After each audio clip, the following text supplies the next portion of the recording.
গত বুধবারে বাংলাদেশের সাবেক প্রধানমন্ত্রী বেগম খালেদা জিয়ার জানাজা হয়েছে। সারা দেশের লক্ষ লক্ষ মানুষ এই জানাজায় শরিক হয়েছে, বহু আলেম ওলামা শরিক হয়েছে। আমরা দূর থেকে দোয়া করেছি।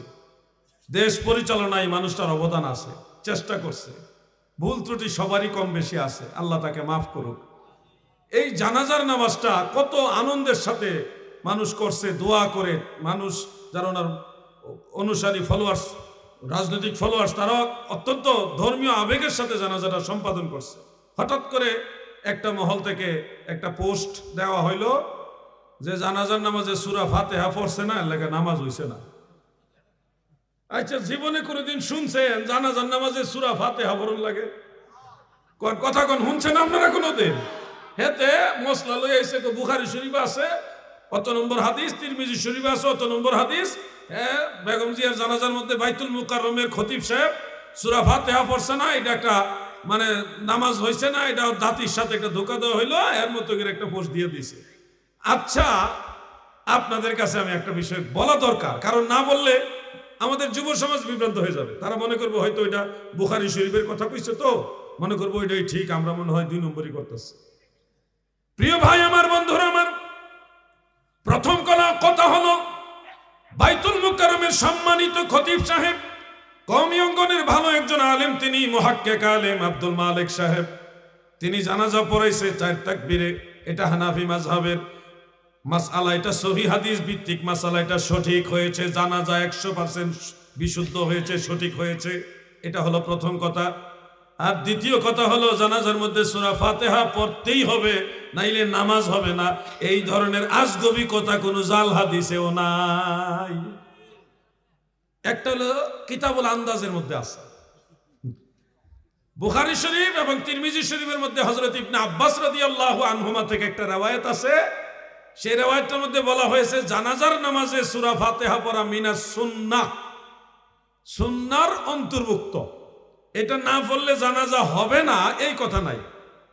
বলা হয়েছে জানাজার মধ্যে সূরা ফাতিহা পড়াটা হলো কি সুন্নাহ, কিন্তু এই সূরা ফাতিহা না পড়লে জানাজা হবে না, এইটা কোনো জাল হাদিসেও নাই।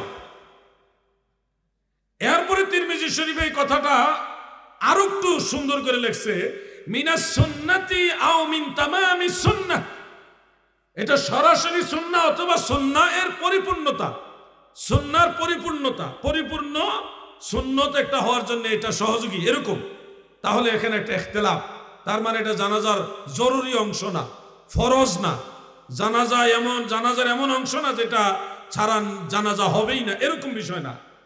জানাজা কিভাবে পড়তে হবে এই ব্যাপারে বিশুদ্ধ পর্যায়ের প্রায় 12টা হাদিস আছে। কয়টা? ঘুমাই রয়েছেন নাকি আপনারা? 12টা হাদিস শরীফ আছে। সেখানে নবীজির সবচেয়ে কাছের একজন সাহাবী হলেন শেরে খোদা মৌলা আলী রাদিয়াল্লাহু আনহু। নবীজির একেবারে কাছের সাহাবী, আহলে বাইতে রাসূলের সদস্য, পাক পাঞ্জাতনের একজন।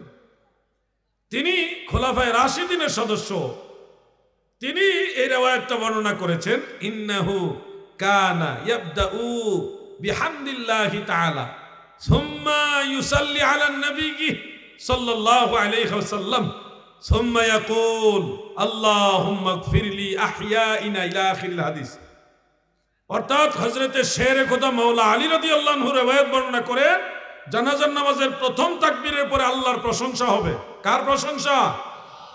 500 সাহাবীর ছাত্র, যিনি 500 সাহাবীর কাছ থেকে হাদিস সংগ্রহ করেছেন, হযরতে শাআবী রাহমাতুল্লাহ আলাইহি, তিনি বলেন, আমি সাহাবীদের কাছ থেকে জেনেছি জানাজার নামাজে তাকবীরাতুল উলা, প্রথম তাকবীরের পরে যেটা পড়তে হয় এটা হলো সানাউলিল্লাহি তাআলা, আল্লাহর জন্য সানা পাঠ করতে হয়। এরপরে তাকবীরে সানিয়া, যেটা দ্বিতীয় তাকবীরের পরে নবীজির উপর দুরূদ শরীফ পড়তে হয়, তৃতীয় তাকবীরের পরে দোয়া পড়তে হয়, চতুর্থ তাকবীর দিয়ে সালাম। এটা হযরত আলী রাদিয়াল্লাহু আনহু বর্ণনা করেছেন, হযরত শাআবী নিজে ব্যাখ্যা করে দিয়েছেন। হযরত আবু হুরায়রা রাদিয়াল্লাহু আনহুর নাম শুনেছেন আপনারা? তিনি সর্বাধিক হাদিস বর্ণনাকারী সাহাবী। এটা মুয়াত্তা মালিকের মধ্যে আছে। মুয়াত্তা মালিক হলো বুখারী শরীফ লেখার আগের কিতাব। ইমাম মালিক ইবনে আনাস ইমাম বুখারীর উস্তাদের লেখা কিতাব। ইমাম বুখারীর উস্তাদের উস্তাদ, দাদা উস্তাদ ইমাম মালিক ইবনে আনাস রাহমাতুল্লাহ আলাইহি তার মুয়াত্তার মধ্যে হাদিস শরীফটা বিশুদ্ধ শুনে এনেছেন।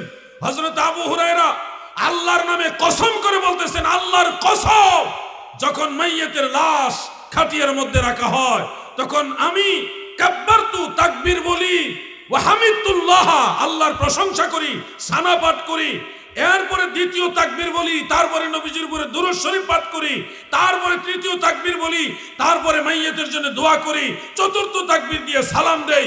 এটাই হলো জানাজা পড়ার নিয়ম। সুবহানাল্লাহ বলেন।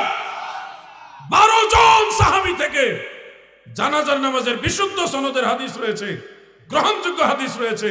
যেভাবে আমরা জানাজা পড়ি ওটা ঠিক, এটা 12 জন সাহাবী থেকে হাদিস আছে। কতজন সাহাবী? এরা তো জানেও না। সেই মুসান্নাফ ইবনে আবি শাইবা, ইমাম বুখারী এবং মুসলিমের উস্তাদের লেখা কিতাব, কিন্তু একটা প্রপাগান্ডা ছড়ায় দিল, সারা দেশের মানুষের মধ্যে একটা আতঙ্ক ছড়ায় দিয়েছে। ওরে বাইতুল মুকাররমের খতিব সাহেব জানাজা পড়াইছে, বেগম জিয়ার জানাজা হইছে না। নাউজুবিল্লাহ। কোন এগুলি ফিতনাবাজ। এরা কি ফিতনাবাজ। জানাজার নিয়মটা আমার সাথে একটু শেয়ার করেন। তাকবীর দেওয়ার পরে, প্রথম তাকবীরের পরে সানা পড়তে হয়। বলেন কি পড়তে হয়? জোরে বলেন কি পড়তে হয়? দ্বিতীয় তাকবীরের পরে নবীজির উপরে দুরূদ শরীফ পড়তে হয়। বলেন কি পড়তে হয়? তৃতীয় তাকবীরের পরে দোয়া পাঠ করতে হয়। বলেন কি করতে হয়? চতুর্থ তাকবীরের পরে কোনো কিছু নাই, চতুর্থ তাকবীর দিবেন, ডানে বামে সালাম ফিরিয়ে ফেলবেন। এই হলো জানাজার নিয়ম। এই নিয়ম আমি নিজে বানায়া বলিনি, রাসূলের সাহাবায়ে কেরাম বলেছে, তাবেঈরা বলেছে। আমি আপনাদেরকে এক কথাই বলে দিলাম, অনেকগুলো কিতাবে আছে। আলাউদ্দিন জিহাদির দলিল ছাড়া কথা বলে না। মনে রাখবে, বাংলার বুকে এমন কোন বাপের বেটা জন্ম হয়নি এই মাসআলা উল্টায় দেওয়ার জন্য মোকাবেলা করে সামনে আসবে, এমন কোন বাপের বেটা জন্মই হয়নি। ঈমানের জোরে বললাম।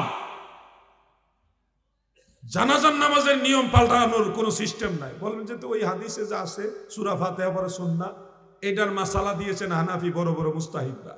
ওনারা বলছে প্রথম তাকবীরের পরে সূরা ফাতিহা পড়তে হবে, এই ব্যাপারে কোনো সহিহ হাদিস নাই। এই হাদিসটা হানাফি মাযহাবও বাদ দেয় না। এই হাদিসের উপরে হানাফি মাযহাবের ইমামরা আমল করে। কেমনে আমল করে? ফতোয়া আলমগীরি এবং হেদায়ার মধ্যে উল্লেখ আছে। ফতোয়া আলমগীরি এবং হেদায়ার মধ্যে উল্লেখ আছে, কেউ যদি জানাজার নামাজের তৃতীয় তাকবীরের পরে যেখানে দোয়া পড়তে হয় ওই জায়গায় মাঝে মধ্যে সূরা ফাতিহা দোয়া হিসেবে পড়ে, তাহলে জায়েজ হবে। সব সময় না, মাঝে মধ্যে। এতে করে কি হবে? অন্য সবগুলো হাদিসও আমাদের মানা হইলো, এই হাদিস শরীফটাও মানা হইলো। কোনো হাদিস আর বাদ পড়লো না। কথা বুঝতেছেন না আপনারা? কোনো হাদিস আর বাদ পড়লো না। আমরা তো নবীজির সব হাদিস মানি, মানার চেষ্টা করি, কিন্তু যারা একটা মানে আর 10টা অমান্য করে, এরা কি আসলে হকের উপরে আছে না ফিতনাবাজ? আশা করি বিষয়টা ক্লিয়ারলি বুঝতে পারছেন। আমি এই বিষয়টা নিয়ে কথা বলতাম না, কারণ এটা একটা সমাজের মাহফিল।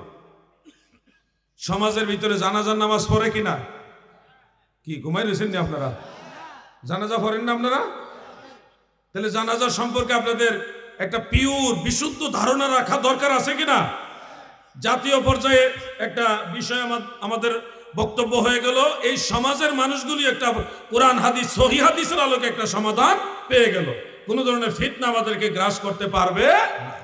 যেমন ধরেন একটা খেজুর আপনি যদি দান করেন, সহিহ বুখারীতে উল্লেখ, একটা খেজুর আপনি আল্লাহর সন্তুষ্টির জন্য একজন মানুষকে দিলেন, এটার ফজিলত আল্লাহ দয়াল নবীজির উম্মত হওয়ার কারণে আপনাকে দিবে কিভাবে? এই খেজুর মাটিতে রোপণ করলে, বীজ হিসেবে রোপণ করলে এটা থেকে স্বাভাবিক একটা গাছ হবে, আবার স্বাভাবিকভাবে অনেকগুলো খেজুর ধরবে। সেই সবগুলো খেজুরের বীজ আবার স্বাভাবিকভাবে জমিনে বীজ হিসেবে রোপণ করলে অসংখ্য গাছ হবে, সেগুলি থেকে আবার অগণিত খেজুর ধরবে। সেগুলি আবার বীজ হিসেবে রোপণ করলে আবার সেগুলির মধ্যে গাছ হবে, অসংখ্য খেজুর হইতে থাকবে। এইভাবে আপনার দান করা একটা খেজুর থেকে কিয়ামতের আগ পর্যন্ত যতগুলো খেজুর হওয়ার সম্ভাবনা আছে, দয়াল নবীজি বলেন আমার উম্মতদেরকে আল্লাহ ততগুলো নেকি একটা খেজুর দানের উসিলায় দিবে। আল্লাহ তাআলা আমাদের যদি দয়া না করতেন, স্পেশাল যদি সম্মান না দিতেন, তাইলে এটা আমরা পাইতাম না। আগের নবীর উম্মতেরা একটা সওয়াব করলে একটাই পাইতো, একটাই নেকি পাইতো একটা কাজ করলে। আর আমাদেরকে সর্বনিম্ন 10টা নেকি দেয়, একটা ভালো কাজ করলে সর্বনিম্ন 10টা। আপনি নামাজ পড়েন 5 ওয়াক্ত, আল্লাহ সওয়াব দেয় 50 ওয়াক্তের। লা তাবদীলা লিকালিমাতিল্লাহ, আল্লাহর কথার কোনো পরিবর্তন নাই। মেরাজের রাত্রে আমার নবীজিকে আল্লাহ 50 ওয়াক্ত নামাজ দিয়েছিলেন, কিন্তু উম্মতের কষ্ট হবে।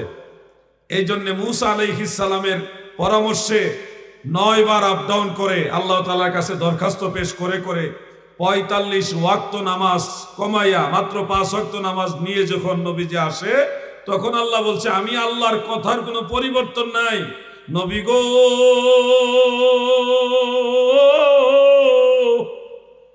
50 ওয়াক্ত দিয়েছি, আপনি আমার বন্ধু, আমার দুস্থ, উম্মতের মায়ায় কমায়া 5 ওয়াক্ত নিয়েছেন। আমি আল্লাহ 5 ওয়াক্ত নামাজে 50 ওয়াক্তের সওয়াব দিয়ে দিব। এটা নবীজির কারণে, আপনার কারণে না, আল্লাহর হাবিব রাহমাতুল লিল আলামিন নবীর কারণে। এজন্য বলি, নবী প্রেম সুধা পান কর সবে মনবে, দোনা যাত না জোড়াইবে, খোদা প্রাপ্তি তোর তরে লাভ হবে, নবী পদবিনে ভাব সবে মিশে।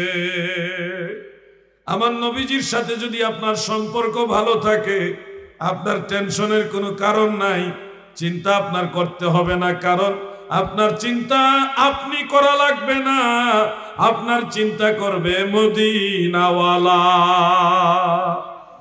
সারা জীবন আমরা কতই না গুনাহ করি, সারাদিন আজকেও কতই না ভুল করলাম, কতই না গুনার কাজ করলাম, কিন্তু জানেননি আমার দয়াল নবী আমাদেরকে এমন বেশি ভালোবাসে গো। আপনার আমার সকল ভুলের জন্য, ত্রুটির জন্য রহমতের নবী রওজা মুবারক থেকে আমার আল্লাহর কাছে ক্ষমা চাইছে। ভুল করেন আপনি, ক্ষমা চাই নবী। ভুল করেন আপনি, কিন্তু মাফ চাই নবীজি। এমন দরদি নবী কোথায় পাবেন আপনি? ভুল করলাম আমি, মাফ চাইছে দয়াল নবী, যে আল্লাহ গো আমার উম্মত বুঝছে না, মাফ করে দেন। হাজী সাহেবদের জিজ্ঞাসা করবেন, হাজী সাহেবরা যারা মদিনা শরীফ, মক্কা শরীফ গেছে, তায়েফে, ওই তায়েফের শহরের একটা গোল চক্কর আছে, ওইখান থেকে নবীজিকে পাথর দিয়ে মারতে মারতে মারতে মারতে মারতে মারতে ওই চিপা গলি পর্যন্ত নিছে। 3 বার নবীজি বেহুশ হইছে। পাথরের আঘাতে আঘাতে নবীজি মার খাইতে খাইতে 3 বার বেহুশ হইছে। এরপরে জিবরিল আমিন এসে বলছে, ইয়া রাসূলুল্লাহ, আপনি শুধু ইঙ্গিত করেন, আমি এই তায়েফ নগরীকে উহুদ পাহাড় উপরে চাপা দিয়ে ধ্বংস করে দেব। আমার নবীজি বলছে, জিবরিল, তাদেরকে যদি ধ্বংস করে দাও, আমি ইমানের দাওয়াত, কালেমার দাওয়াত কার কাছে দিব? আমার আল্লাহ তো ধ্বংস করার জন্য আমারে পাঠায় না। ওগো নবী, আপনারে মারছে, আমার কষ্ট লাগে। আল্লাহ আমারে পাঠাইছে, আপনারে মারছে, আমার কষ্ট লাগে। রহমতের নবী বলে, আমি অভিশাপ দিব না, আমি দোয়া করি আল্লাহ তাদের মাফ করে দেন, তাদেরকে হেদায়েতের পথে কবুল করেন। দয়াল নবী তুমি গুণমণি, এই পাপী লোক তরাইবেন বলে গো নবী, পাক কোরআনেতে শুনি গো নবী। দয়াল নবী তুমি গুণমণি। এমন দরদি নবী কোথায় পাবো, যেই নবী উম্মতের জন্য সব সময় ক্ষমা চায়? আচ্ছা, আপনাদের কি মনের ভিতরে একটু একটু একটু দাগ লাগে না যে আল্লাহর হাবিব আমরার জন্য মাপ চাইতেছে? একটু একটু খারাপ লাগতেছে না? এটা অনুভব হইতেছে না যে আমার জন্য নবীজি মাপ চাইতেছে? আপনি হয়তো বিশ্বাস করতেছেন না যে আপনার জন্য নবীজি মাপ চায়, এটা মনে হয় আপনার বিশ্বাস হয় না নাকি? বিশ্বাস হয়তো প্রতিনিয়ত নবীজি আপনার আমার জন্য মাপ চাইতেছে, ক্ষমা চায়। কোরআন শরীফের মধ্যে আল্লাহ তাআলা বলছে, ফাসাব্বিহ বিহামদি রাব্বিকা ওয়াস্তাগফির। ও নবী, আপনি ক্ষমা প্রার্থনা করুন নবীজি কিসের জন্য ক্ষমা চাইবেন? আল্লাহর হাবিব বলেন, তুরিদু আলাইয়া আমালু উম্মতি হাসানুহা ওয়া সাইয়্যুহা। আমার আল্লাহ আমার কাছে উম্মতের আমলনামা পাঠায়, পেশ করে তুলে ধরে, ও আমার বন্ধু আপনার উম্মত এটা করছে, আপনার উম্মত এটা করছে। আমার নবী কয়, আমি যখন দেখি আমার উম্মত ত্রুটি করছে, ভুল করছে, তখন রওজা মুবারক সোনার মদিনায় থেকে আমার নবীজি আল্লাহর কাছে মাপ চায়। আল্লাহ গো, আমার উম্মতের জন্য আমি মাপ চাইতেছি, আমি আপনার কাছে মাপ চাইতেছি। অন্যথায় আমরা যেই পাপ করি, এই জমিন ধ্বংস হয়ে যাইত, মাটির নিচে দেবে মারা যাইতাম, আমরা ভূমিকম্পে ধ্বংস হয়ে যাইতাম, আকাশ থেকে অগ্নি লেলিহান আমাদের উপরে নাজিল হইতো, ধ্বংস হয়ে যাইতাম আমরা। যেই অন্যায় আমরা করি,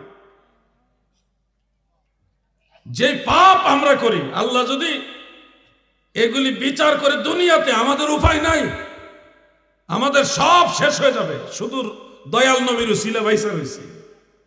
নবীজি সবসময় আল্লাহর কাছে মাপ চাই, ও আল্লাহ আমি না মাপ চাইতেছি, আমার উম্মতের লেগে মাপ চাইতেছি, মাফ করে দেন না গো আল্লাহ। এটা হলো আমার দয়াল নবী। কিয়ামত পর্যন্ত আমার দয়াল নবীজি উম্মতের জন্য আল্লাহর কাছে মাপ চাইবে। এই নবীর জন্য যদি আপনার মায়া না লাগে, আর কখন মায়া লাগবে? সাধের জীবন হেলাই হেলাই চলে যাইতে লাগিল, সাধন ভজন গুরু ভক্তি কিছুই নাহি হইল, রং তামাশাই দিন কাটাইলা। আল্লাহর সেজদা দেওয়ার টাইম হয় না। ও যুবক, তুমি আমার আল্লাহর একটু সেজদা দেওয়ার সময় পাও না,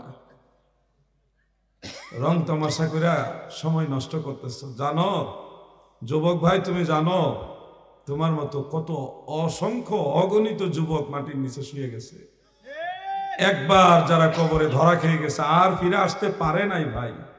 যারা একবার চলে গেছে আর আসতে পারে নাই, তুমিও পারবে না, আমিও পারবো না। কত নবী ওলি ছিল ধরার মাঝে, সবাই আপন নিড়ে চলে গেছে, আমিও তো পাবো না ছাড়া, পৌঁছে যাব জীবনের মোহনায়, বিদায় বেলায়, বিদায় বেলায় মোরে দিও গো দেখা, হে প্রিয় রাসূল। ভাই, আমি যদি আপনার একটা উপকার করি, আপনি আমার একটা অন্তত ধন্যবাদ তো দিবেন, জিহাদি ভাই আপনি আমার উপকার করছেন, আপনাকে ধন্যবাদ। আমার আল্লাহ আপনাদের কত কিছু দিছে, কত ভাবে দয়া করতেছে। দয়াল নবীজি সর্বক্ষণ আপনার জন্য আল্লাহর কাছে দয়া চাইতেছে, ক্ষমা চাইতেছে। আল্লাহ এবং আল্লাহ রসুলের জন্য কি আপনি একটা ধন্যবাদও দেওয়ার সময় পান না? ধন্যবাদ কেমনে দেব হুজুর? ও ভাই, ধন্যবাদ কেমনে দিবেন? নামাজের রক্ত যখন হয়, কপালটা জমিনে ঠেকাও, নামাজে গিয়ে সেজদায় যাও, যাই আল্লাহকে বলো, আল্লাহ আপনি বড়, আপনি মহান, সুবহান রাব্বিয়াল আ'লা। আপনার সর্বাঙ্গ জমিনে ঠেকাইলেন, দুই পায়ের পাতা জমিনে ঠেকাইলেন, হাঁটু দুইটা জমিনে ঘেরে দিলেন। ও আল্লাহ, আমি জমিনে হাঁটু লাগাইলাম, আর দুইটা হাতও জমিনে লাগাই দিলাম। আল্লাহ, আমার কপাল ও জমিন, এই নাকও জমিনে লাগাই দিলাম, সর্বাঙ্গ আমি জমিনে লেলাইয়া দিলাম। ও মালিক, আমার সব কিছু দুর্বল, আমি ক্ষুদ্র, আমি নগণ্য, আপনি মহান, আপনি বড়, আপনি সবচেয়ে বড়। যখন আপনি মনের থেকে বলবেন সুবহান রাব্বিয়াল আ'লা, আল্লাহর কসম, তখনই আল্লাহ আপনার সেজদা কবুল করে নেবে। মনের থেকে সেজদা দেন, মজা পাইবেন। সেজদার মধ্যে অনেক শান্তি, অনেক শান্তি। একটু ট্রাই করে দেখবেন। ঘরের ভিতরে দরজা জানালা লাগাই দিয়া জায়নামাজ বিছায়া 1 মিনিট 30 সেকেন্ড বা 60 সেকেন্ড, 1 মিনিট আধা মিনিট সেজদায় গিয়া বাংলাতে আল্লাহর সাথে একটু কথা বলেন। যদি মুখে কথা বলতে শরম লাগে, হঠাৎ করে অভ্যাস নাই, একটু আনিজি লাগবে, সেজদাত গিয়ে কিছু কোয়ার দরকার নাই, মনে মনে করবেন, আল্লাহ আমার মনটা চাইছে আপনার সেজদা দিতাম, আমি সেজদা দিছি, আপনি আমার উপরে নারাজ হইয়েন না, আমার ভালো লাগছে, আমার মন চাইছে, হুজুরে কইছে সেজদা দিতে, আপনি নাকি খুশি হন, আমিও দেখতাম আপনার সেজদা দিলে কেমন লাগে। আমি এমনি আপনার মনে যা আসে ওই কথাগুলি আল্লাহর সাথে একটু মনে মনে বলতে থাকবেন, দেখবেন শান্তি পাইবেন। এটা এমন একটা শান্তি পাবেন, এই শান্তি আপনি টাকা দিয়ে কোথাও পাবেন না।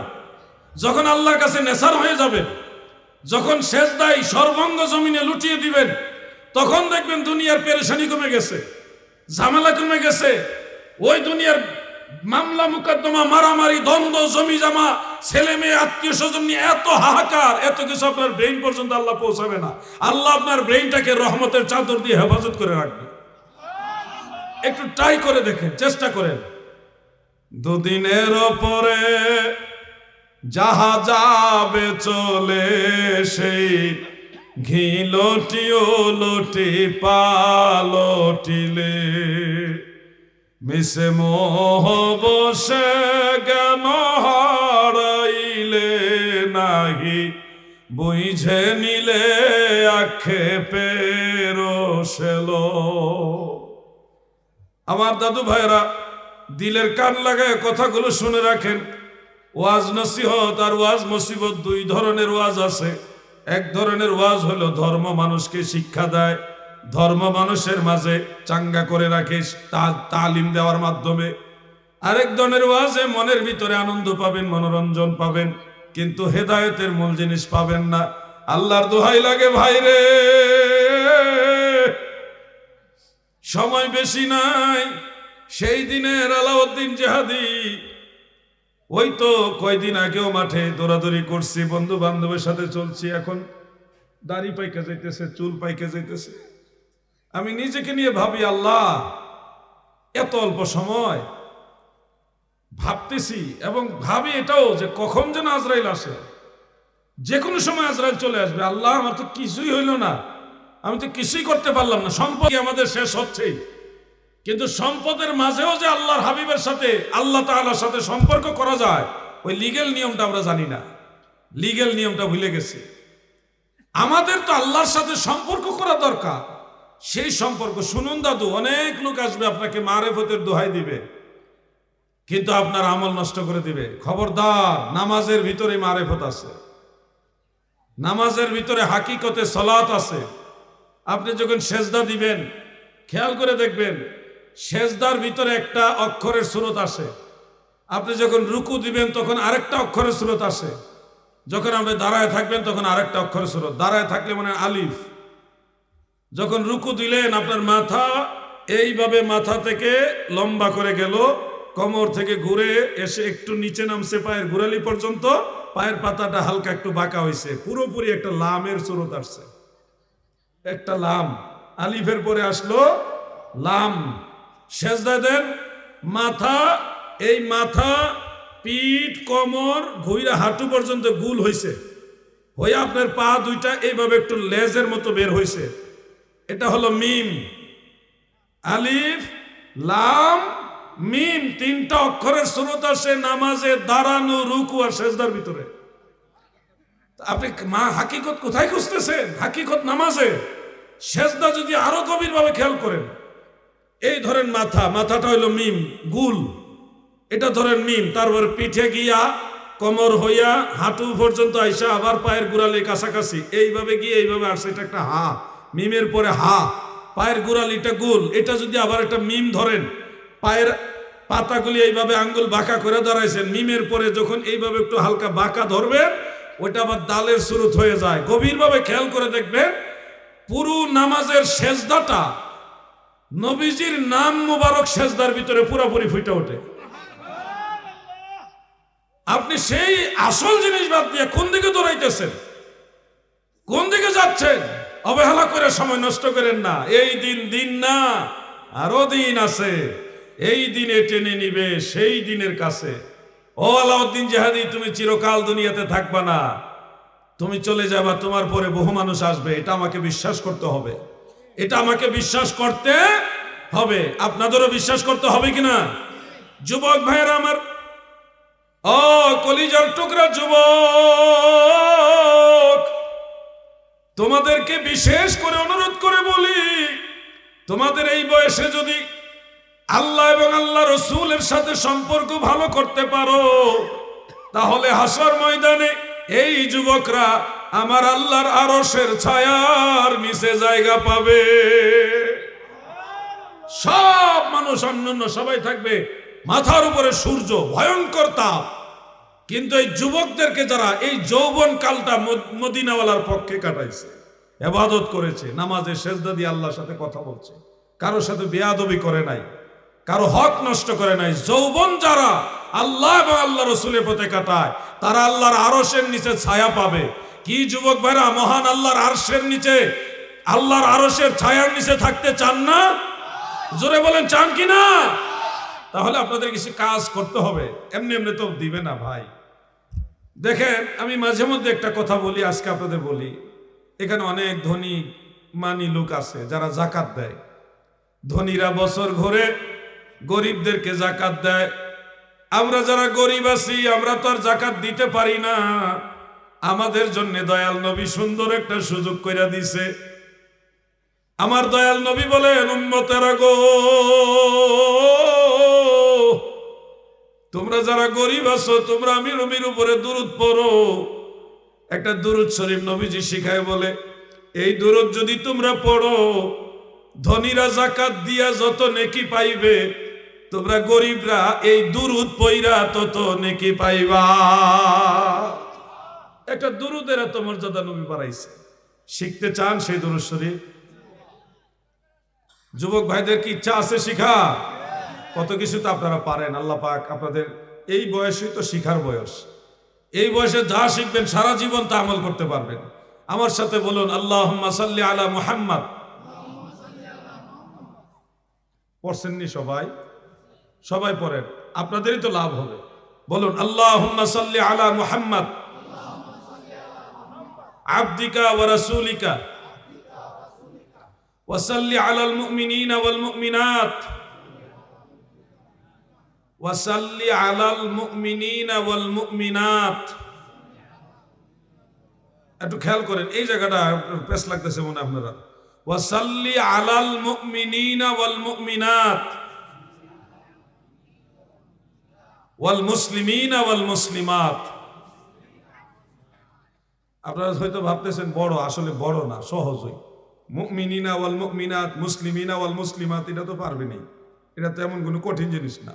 আর শুরুর যে অংশটা আল্লাহুম্মা সাল্লি আলা মুহাম্মাদ, এটা পারেন না? এটা তো সবাই পারেন। শুধু তিনটা শব্দ মনে রাখবেন, আবদিকা ওয়া রাসূলিকা ওয়া সাল্লি আলা। এই তিনটা শব্দ, আবদিকা ওয়া রাসূলিকা ওয়া সাল্লি আলাল মুমিনিনা ওয়াল মুমিনাত ওয়াল মুসলিমিনা ওয়াল মুসলিমাত। ইজি। আমি এক লাইনে পড়ি, সবাই মনোযোগ দিয়ে শুনেন। আল্লাহুম্মা সাল্লি আলা মুহাম্মাদ আবদিকা ওয়া রাসূলিকা ওয়া সাল্লি আলাল মুমিনিনা ওয়াল মুমিনাত ওয়াল মুসলিমিনা ওয়াল মুসলিমাত। আরেকবার সবাই পড়ে। আপনারা যদি পড়তেছেন না, এই পড়াটাও কিন্তু আপনাদের আমলনামায় নেকি লেখা হইতেছে। ওয়াজে আসছেন, কিছু নিয়ে যান। ওয়াজে আসছেন, কিছু হইলেও আমলনামায় নিয়ে যান, খালি হাতে যায়েন না। পড়েন, আল্লাহুম্মা সাল্লি আলা মুহাম্মাদ আবদিকা ওয়া রাসূলিকা ওয়া সাল্লি আলাল মুমিনিনা ওয়াল মুমিনাত। সাল্লি আলা না, সাল্লি আলাল, সাল্লি আলাল মুমিনিনা ওয়াল মুমিনাত ওয়াল মুসলিমিনা ওয়াল মুসলিমাত। ছোট্ট একটা দুরূদ একবার পড়লে ওই ধনীরা জাকাত দিয়া যত নেকি, আপনি দুরূদ শরীফ পড়ে তত নেকি। আর কেমনে দয়া করতাম পেরে?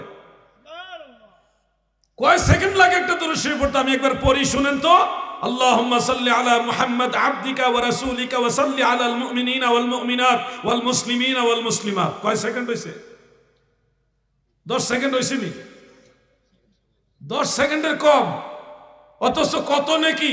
এত এত সুযোগ সুবিধা দেওয়ার পরেও যদি আল্লাহর জান্নাতে যাইতে না পারেন, তাহলে দোষটা কার? কোন না আমার দোষ না আপনার দোষ? যার যার নিজের দোষ না? জান্নাতে যাওয়ার ইচ্ছাই নাই নাকি? ইচ্ছা আসেনি? আমি জান্নাতের টিকিট বিক্রি করতে আসি নাই, কিন্তু আমি ওই গ্রুপ না। আমি নবীজির গোলাম। আপনাদেরকে নবীজি, দয়াল নবীজি যা শিখায় গেছে ওইটা স্মরণ করে দিতেছে। আমি নিজেও বানায় কিছু বলতেছি না। আল্লাহর নবী বলছে এটা করলে এই পাইবা, ওইটা আপনাদের বলতেছি। আমি কাউকে জান্নাতের টিকিট বিক্রি করতে আসিনি। আপনারা যদি এই লাইনে চলেন, আমল করেন, আমার দয়াল নবীজি ওয়াদা করছে আমার গুনাহগার উম্মত ছেড়ে আমি জান্নাতে যাব না। সুবহানাল্লাহ। এই পাপী লোক তারাইবেন বলে গো নবী, পাক কোরআনেতে শুনি গো নবী, দয়াল নবী তুমি গুণমণি, রহমতের ভান্ডার নবী, তুমি নূরের খনি, প্রেম কইরাছেন তোমার সঙ্গে ও নবী, স্বয়ং আল্লাহ কাদের গনি গো নবী, দয়াল নবী তুমি গুণমণি। আমার নবীজি আরো সুবিধা দিছে আমাদেরকে। ছোট ভাইরা শোনো, তোমাদের মেধা সবচেয়ে বেশি প্রখর, তোমরা এই বসে যেটা শুনবা এটা মনে রাখতে পারবা। আমরা একসময় থাকবো না রে ভাই, এই ময়দানে তোমরা কথা বলবা ইনশাআল্লাহ। এই যে মাদ্রাসার ছাত্ররা, এরা বড় বড় আলেম হবে আল্লাহ যদি কবুল করে, আমিন বলেন। এই ছাত্ররা যদি আগের থেকে প্রস্তুতি নেয়, তারাই তো আগামী দিনে বড় বড় আলেম। কথা ঠিক কিনা ভাই? তোমরা শোনো, ঘুমায়ও না, জানি তোমাদের কষ্ট হবে, তারপরে শোনো।